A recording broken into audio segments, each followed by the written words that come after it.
আল্লাহ তুমি আমার গুনাহগার উম্মতকে বাঁচাও। এই দুনিয়ার বুকে রব্বুল আলামিন সব নবীকে একটা করে দাওয়া মুস্তাজাবা দিয়েছেন, মানে যে দোয়া করলে কবুল হয়ে যায় সাথে সাথেই। দুনিয়ার সব নবীরা ওই দোয়াটা দুনিয়ায় করে ফেলেছে। বিশ্বনবী বলবেন, আল্লাহ ওই স্পেশাল দোয়াটা দুনিয়াতে করি নাই, আজকে আমি তোমার দরবারে দাঁড়িয়ে কিয়ামতের দিন ওই দোয়াটা করছি। আল্লাহ আমার যে উম্মতের হৃদয়ে যাররা পরিমাণ ঈমান আছে, আমার একটা উম্মতকেও তুমি জাহান্নামে ঢুকাতে পারবা না।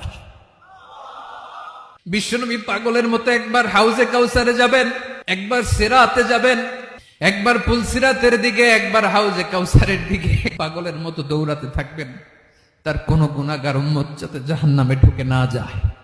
উম্মতি বিশ্বনবী আমার জন্য কাঁদবেন, আপনার জন্য কাঁদবেন, আমাদের জন্য সেদিন কেঁদে কেঁদে জাহান্নামের দরজায় দাঁড়িয়ে আমাদেরকে টেনে টেনে জান্নাতে ঢুকাবেন।